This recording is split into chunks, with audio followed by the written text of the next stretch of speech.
ब्रह्मा, विष्णु और महेश या रुद्र को मिलाकर त्रिदेव कहा जाता है। ये तीन देवता सृष्टि की रचना, पालन और संहार के लिए उत्तरदायी हैं। शिव पुराण के अनुसार ये तीनों देव एक ही हैं और इनमें कोई भेद नहीं है। शिव ही हैं जो त्रिदेवों के कर्तव्यों और उत्तरदायित्वों का वितरण करते हैं। इतना ही नहीं, शिव ने अपने मुख से लक्ष्मी, काली की उत्पत्ति के बारे में भी बताया। यहां तक कि ब्रह्मा, विष्णु और महेश का जीवन काल भी यहीं झात होता है। आइए जानें शिव पुराण में इस बारे में क्या कहा गया है। शिव पुराण में महेश्वर ने कहा है कि वे स्वयं सृष्टि, पालन और संहार के स्वामी हैं। उनका स्वरूप सगुण और निर्गुण है। शिव सच्चिदानंद, निर्विकार परम ब्रह्म और परमात्मा हैं। शिव को उनके सृजन, संरक्षण और विनाश गुणों के कारण ब्रह्मा, विष्णु और रुद्र नाम से तीन रूपों में विभाजित किया गया है। रुद्र की उत्पत्ति शिव से हुई है। पूजा के नियमों की दृष्टि से इनमें कोई विशेष अंतर नहीं है। ब्रह्मा, विष्णु और रुद्र सभी एक ही रूप हैं, इनमें कोई अंतर नहीं है। शिव चेतावनी देते हैं कि जो लोग इन तीन रूपों के बीच अंतर करते हैं उन्हें नरक भुगतना पड़ेगा। शिव पुराण के अनुसार शिव स्वयं ब्रह्मा के गर्भ से पैदा हुए थे। उन्होंने ब्रह्मा को सृष्टि का रचयिता और विष्णु को पालक पिता नियुक्त किया।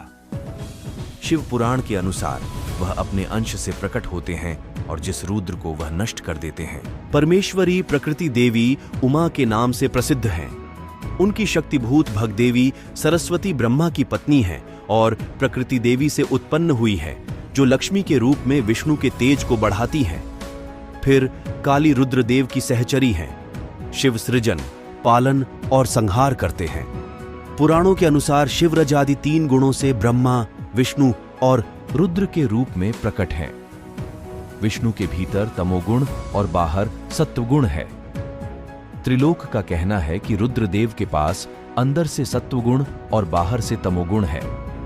फिर ब्रह्मा भीतर और बाहर से गुणी है। शिव पुराण के अनुसार नारायण हमेशा शिव के निर्देशन में सभी लोगों द्वारा पूजे जाते हैं। वह ब्रह्मा द्वारा रचित संसार में दुखों को दूर करने के लिए जिम्मेदार हैं।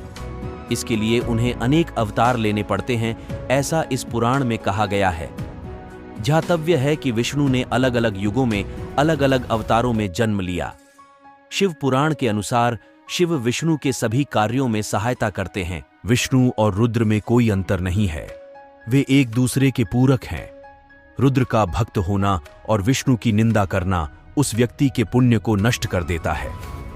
विष्णु मनुष्य को भोग और मोक्ष प्रदान करते हैं। शिव पुराण के अनुसार महादेव ब्रह्मा को सदैव विष्णु की सहायता करने की सलाह देते हैं। शिव की निंदा करने वाले ब्रह्मा के भक्तों को नरक मिलता है और शिव के सभी भक्त ब्रह्मा को बहुत प्रिय हैं।